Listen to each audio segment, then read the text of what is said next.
नमस्कार। आप सभी का बहुत बहुत स्वागत है हमारे इस विशेष कार्यक्रम स्वस्थ विचार में। मैं हूं आपके साथ आपका साथी विकास। दर्शकों, स्वस्थ विचार कार्यक्रम जैसा कि हम आपको बताते हैं और हम आपके लिए लेकर आते हैं ये कार्यक्रम, जो केवल एक कार्यक्रम ही नहीं है बल्कि एक तरह का जागरूकता अभियान है जो हम आप सभी के लिए लेकर आते हैं, ताकि आप घरेलू नुस्खों के द्वारा, आयुर्वेद के उपचारों के द्वारा, घर में इस्तेमाल की जाने वाली उन वस्तुओं के द्वारा अपना उपचार कर सके, यानी अपने आप को रोग मुक्त रख सके। अपने जो रोग आपको हुए हैं पहले से, उन रोगों की रोकथाम कर सकें और साथ ही साथ वातावरण से जो हमें प्रदूषण और दूषित चीज़ों की वजह से जो चीज़ें हमें परेशानियां उत्पन्न होती हैं, उससे हम अपना बचाव कैसे कर सकते हैं, वो सारी जानकारी आपको इस कार्यक्रम के माध्यम से दी जाती है। क्योंकि आयुर्वेद आज से नहीं बल्कि प्राचीन काल का एक ऐसा ग्रंथ है जिसका उत्सर्जन हमारे ऋषि मुनि, हमारे पूर्वजों द्वारा हुआ है, और गहन अध्ययन, गहन रिसर्च के बाद जो नुस्खे निकल कर आते हैं उनके द्वारा हम अपने आप को बहुत अच्छा कर सकते हैं, अपनी सेहत, अपनी तंदुरुस्ती को बेहतर बना सकते हैं। क्या है वो राज, कैसे हम निरोगी रह सकते हैं, क्या है वो मूल मंत्र, वो सारी जानकारी आपको इस कार्यक्रम के माध्यम से दी जाती है। और इन सभी विषयों में हमारा मार्गदर्शन करते हैं जाने माने आयुर्वेद के ज्ञाता, गायत्री सिद्ध पंडित श्री लक्ष्मण दास रतन भारद्वाज जी। चलिए सबसे पहले गुरु जी का स्वागत करते हैं, कार्यक्रम की शुरुआत करेंगे। नमस्कार गुरु जी। नमस्कार। दर्शकों, ये कार्यक्रम आपके लिए है और हम चाहते हैं कि आप इस कार्यक्रम का हिस्सा बने। यदि आपके साथ किसी भी प्रकार का रोग है, कोई भी शारीरिक कष्ट है, तो सीधे तौर पर आप इस कार्यक्रम से अभी जुड़ सकते हैं। फ़ोन उठाएं, हमें कॉल करें, या आप हमें व्हाट्सएप के ज़रिए भी अपना संदेश भेज सकते हैं। व्हाट्सएप मैसेज में लिखें अपना नाम, उम्र, कहाँ से बात कर रहे हैं और पूरा सवाल हमें लिखकर भेज सकते हैं आप जो नंबर आपकी टीवी स्क्रीन पर फ्लैश किए जा रहे हैं। और साथ ही साथ आपको हम याद भी दिलाते हैं कि जब भी आप इस कार्यक्रम को देखने बैठें तो कॉपी और पेन लेकर ज़रूर बैठा करें। जो भी अचूक नुस्खे, उपचार आप तक पहुंचाए जाते हैं उनको आप लिख ज़रूर लें, क्योंकि इस कार्यक्रम में बताए गए वो सभी नुस्खे आपके लिए रामबाण उपचार का काम ज़रूर करेंगे। तो ज़्यादा देर ना करते हुए कार्यक्रम की शुरुआत करते हैं और शुरू करते हैं आज के इस नए विषय पर चर्चा। गुरु जी, आज के इस अंक में हम एक ऐसे सामान्य रोग पर बात करने जा रहे हैं जो अक्सर हर एक व्यक्ति को हो जाता है, लेकिन जब वो रोग बढ़ जाता है तो ऐसे में डॉक्टर्स भी हाथ खड़े कर देते हैं और काफ़ी लंबा उपचार चलता है, यानी सूखी खांसी। खांसी कई प्रकार की होती है, तो सबसे पहले मैं तो यही जानना चाहूँगा कि खांसी कितने प्रकार की होती है, जो सूखी खांसी होती है उसमें और सामान्य खांसी में अंतर क्या होता है, क्यों उत्पन्न होती है, क्या है इसकी रोकथाम, वो पूरा विषय हम आपसे जानना चाहेंगे। देखिए, खांसी सांस की नाली और फेफड़ों के अंदर का इन्फेक्शन है। जी। जब हम पेट को एक किस्म का कूड़ेदान समझते हैं, जी। जो भी दिखाई पड़ा मुंह में डालने की करते हैं, और लीवर उसको बर्दाश्त नहीं करता, वो पेट में फेंक देता है। जी। पैंक्री इंसुलिन नहीं बनाती, पित्ते में तेजाब बढ़ जाता है। तो फिर ये तो एक किस्म का दरवाजे पे घंटी है जी। कि आपकी लापरवाही से अब ये रोग आने वाला है। यानी रोग होने की दस्तक हम सूखी खांसी को कह सकते हैं। हाँ। जी। जी। अब खांसी, कुक्कड़ खांसी, कौवा खांसी, बलगम खांसी, काली खांसी, कई नाम हैं जी। इसके। ऐसे तो हमारे आयुर्वेद में सैकड़ों दवाइयाँ हैं इसकी, परंतु स्वस्थ विचार उसी चीज़ को चुनता है जो कि 24 घंटे आपके पास हो। जी। तो 24 घंटे आपके पास रहती है रसोई घर में हल्दी। जब भी किसी को खुश्क खांसी हो जाए और रात को सोना और दिन में विश्राम करना हराम हो जाए, तो 5 ग्राम पीसी हुई हल्दी ले, और इसको 1 चम्मच शहद में मिला दें। अब इसको जैसे बच्चे चाटते हैं ऐसे उंगली से चाटें। जैसे जैसे हल्दी और शहद आपके गले से नीचे उतरेगा तो सांस की नाली में, फेफड़े में जो आपके इन्फेक्शन था वो समाप्त हो जाएगा। आपको खांसी से राहत मिल जाएगी। अब जैसे आपने अभी लिया तो 4 घंटे बाद दूसरी खुराक लें, फिर 4 घंटे बाद तीसरी खुराक लें। ऐसे 3-4 खुराकों में आपको जो खांसी उठती थी उठना बंद हो जाएगी। परंतु ये क्रिया आपको कम से कम 15 दिन तक लगातार करनी, तब आपको पूरी सफलता मिलेगी। अब इसके साथ खान पान पे ध्यान देना। मैदे की चीज़ें, छना हुआ आटा, धुली हुई दालें, छिली हुई सब्जियाँ, इनका प्रयोग बिल्कुल नहीं करना। नाज जो भी आप खाएं वो छिलके वाला, चोकर के साथ। सब्जी दालें जो भी खाएं वो छिलके वाले, क्योंकि मिलों से जो आटा पिसा पिसाया साफ सुथरा लेते हैं उसमें से जो रोग काटने की शक्ति है वो होती है चोकर। उसको पानी से भिगो के अलग कर दिया जाता है। फिर जो अंदर की गिरी है उसको सुखाया जाता है, वो भी ब्लोर से, और नमी उसमें फिर भी रह जाती है। अब ये आटा यदि आपका 15 दिन से ज़्यादा हो गया तो उसमें कीड़े भी पड़ जाते हैं। अब इसकी रोटी अंदर जाके पेट में ऐसे बैठती है जैसे पानी में पत्थर बैठता है, और इससे फिर आपको कई किस्म के रोगों को निमंत्रण मिल जाता है। तो मैंने सभी स्रोतों से एक ही निवेदन किया है कि जिस भी नाज को, जिस भी सब्जी को, जिस भी पतले छिलके वाली फल को आप खा रहे हैं उसका छिलका कभी निकाल के मत फेंको, क्योंकि छिलके के अंदर ही वो ताकत है जो आपके लीवर को, पैंक्री को, पित्ते को, गुर्दे को, तिल्ली को साफ करके काम करने के लिए रोग मुक्त करते हैं। परंतु जब हमें छिलका निकाल के फेंक देते हैं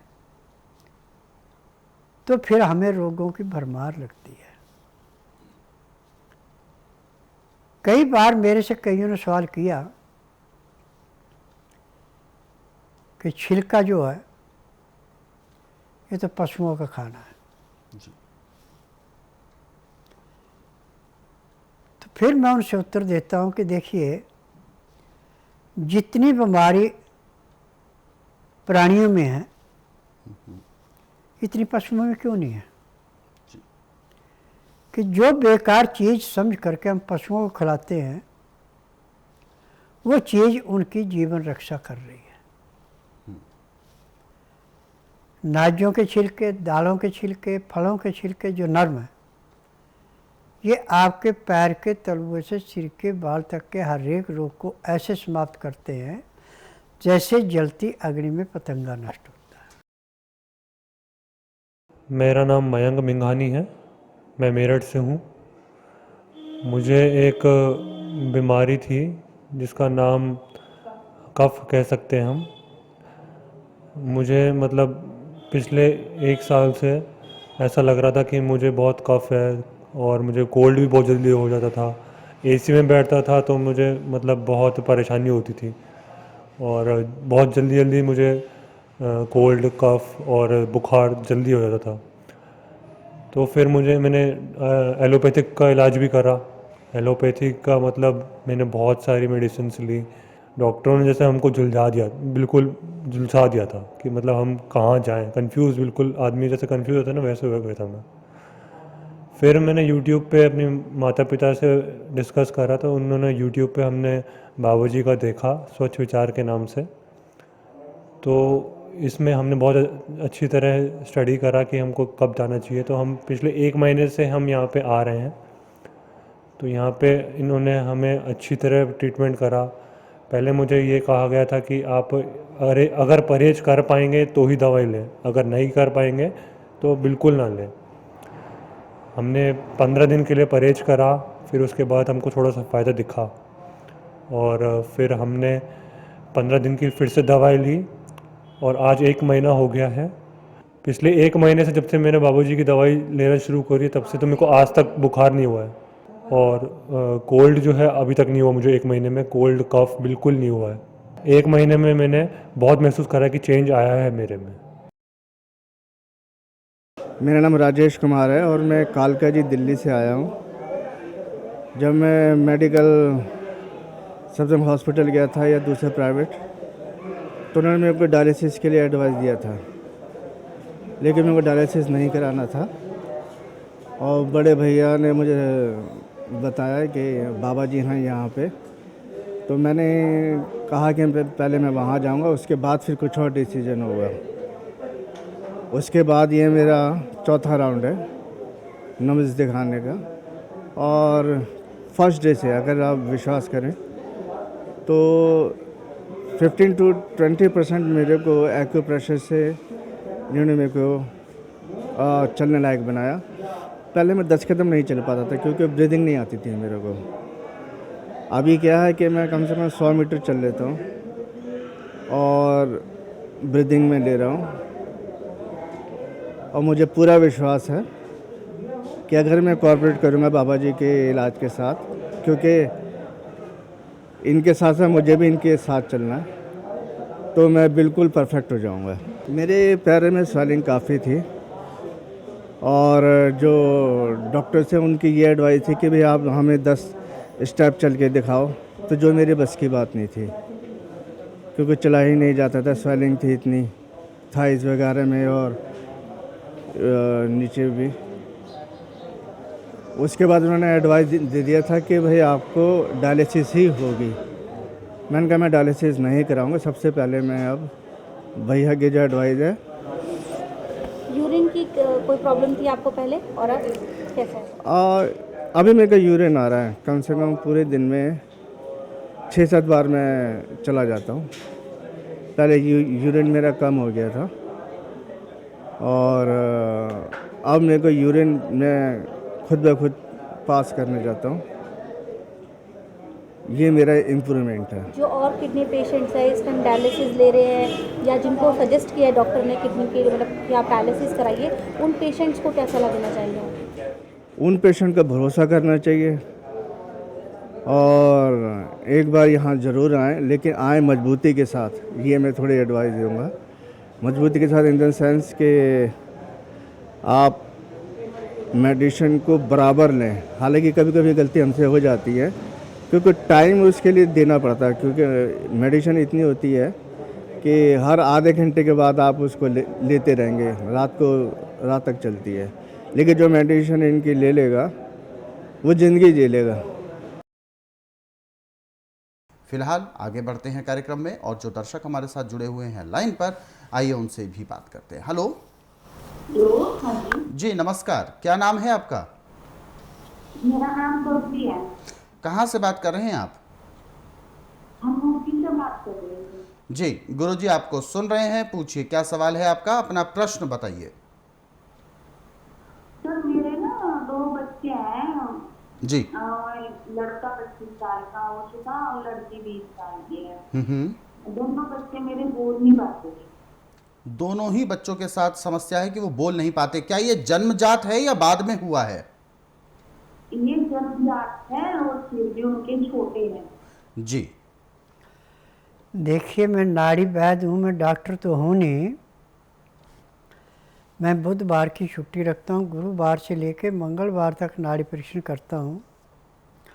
आप ऐसा कीजिए, बुधवार छोड़कर गुरुवार से लेकर मंगलवार के बीच में इसको मेरे आश्रम में लाइए। जिस दिन इनको लाना उस दिन रात्रि 10 बजे तक खिला पिला के दातन कूड़ा खुरा के बड़ी इलायची मुंह में चूसने के लिए दे दें। सुबह 9 से 10 के अंदर इनका नामकरण करवाना। 10 से 12 में नाड़ी परीक्षण करूँगा। नाड़ी परीक्षण में पैर के तलुए से सिर के बाल तक की MRI, CT scan, x-ray, ultrasound, ECG, sonography सब कुछ 5 सेकंड में हो जाएंगे। उसमें जो भी कमी इनके शरीर के अंदर पाई जाएगी दवाइयाँ दी जाएंगी। दवाइयाँ खाने की हैं, दवाइयाँ पीने की हैं, मालिश करने के तेल हैं, आँख में, नाक में, कान में डालने की दवाइयाँ। यदि दवाइयाँ आप नियम से देंगे, परहेज करेंगे जो बताए जाएंगे, तो 15 दिन में कम से कम 25 से 30% इनकी ज़ुबान खुल जाएगी। और जिस दिन आएंगे उस दिन भी कम से कम 5% का आराम तो ज़रूर मिलेगा। फिलहाल हमारे साथ एक और दर्शक हैं लाइन पर, उनसे भी बात करते हैं। हेलो हेलो, नमस्कार। हाँ जी, प्रणाम जी। नमस्कार, क्या नाम है आपका? हाँ जी, मेरा नाम ब्रजेश प्रसाद गोस्वामी। ब्रजेश जी, कहाँ से बात कर रहे हैं आप? राजस्थान सवाई माधोपुर से बात कर रहे हैं। गुरुजी सुन रहे हैं आपको, बताइए अपना सवाल पूछिए, क्या परेशानी है आपकी? हाँ गुरुजी, मेरी बच्ची है 7 साल की जी। जिसके क्या कि हर महीने ब्लड चढ़ता है उसके। हर महीने उसको ब्लड चढ़ाना पड़ता है? हाँ जी। जी। देखो, इस रोग को बोलते हैं थैलीसीमिया, और इसका इलाज पूरे संसार के अंदर मेडिकल साइंस में नहीं है। और मेरे पास इसका इलाज परमानेंट है। जिस दिन आएगी उसके बाद इसको खून नहीं चढ़ाना पड़ेगा। परंतु एक बात का ध्यान रखना कि मैं बुधवार की छुट्टी रखता हूँ, बुधवार को नहीं आना। जिस दिन आना उस दिन गुरुवार से लेकर मंगलवार के बीच में आना, और जिस दिन आना उस दिन रात्रि 10 बजे तक खिला पिला के दातन कूड़ा खुरा के इसको सुला दें। सुबह 9 से 10 के अंदर इसका नामकरण कराना। 10 से 12 में नाड़ी परीक्षण करूँगा। नाड़ी परीक्षण में पैर के तलुए से सिर के बाल तक की MRI, CT scan, x-ray, ultrasound, ECG, sonography सब कुछ 5 सेकंड में हो जाए। उसमें जो भी कमी शरीर के अंदर पाई जाएगी दवाइयाँ दी जाएंगी। दवाइयाँ खाने की हैं, दवाइयाँ पीने की हैं, मालिश करने के तेल हैं, आँख में, नाक में, कान में डालने की दवाइयाँ हैं। यदि दवाइयाँ आप नियम से खिलाएंगे, परहेज करेंगे, तो जिस दिन आएंगे उस दिन के बाद लड़कियों दोबारा खून चढ़ाने की जरूरत नहीं पड़ेगी। बिल्कुल। तो बच्ची का जो समस्या है, जो रोग है, वो बिल्कुल ठीक होगा। हालांकि हम समझ सकते हैं हर महीने खून चढ़ाना एक तरह से पैसा भी बहुत लगता है, समय भी बहुत लगता है, और इस रोग से जो पीड़ित होता है उसके अभिभावक ही जान सकते हैं उस दर्द को। तो आप बिल्कुल भी परेशान ना हो, ये रोग बिल्कुल ठीक हो सकता है, क्योंकि एक नहीं, दो नहीं, बल्कि अनगिनत रोगी अपने इसी रोग को ठीक करा चुके हैं स्वस्थ विचार आश्रम में आकर। ऐसे तमाम रोगियों के अनुभव आप देखना और सुनना चाहते हैं तो यूट्यूब के ज़रिए भी देख सकते हैं। हमारा यूट्यूब चैनल है स्वस्थ विचार सेहत की बात। इस यूट्यूब चैनल को आप सर्च करें, सब्सक्राइब करें, और ऐसे रोगियों के जो पहले रोगी थे और अपने इन्हीं रोगों को दूर कर चुके हैं जड़ से, ऐसे रोगियों के आप अनुभव देखें, सुने और जानकारों को साझा ज़रूर करें। फिलहाल वक्त इशारा कर रहा है विराम देने का। गुरुजी, आपने अपना कीमती मार्गदर्शन दिया, आपका बहुत बहुत धन्यवाद। नमस्कार। तो दर्शकों, आज के इस कार्यक्रम में बस इतना ही। आप सभी लोग स्वस्थ रहें, निरोगी रहें, इन्हीं शुभकामनाओं के साथ हम आपसे लेंगे इजाज़त। अगले अंक में आपसे फिर होगी मुलाकात एक नए विषय के साथ। तब तक के लिए मुझे दीजिए आज्ञा। नमस्कार।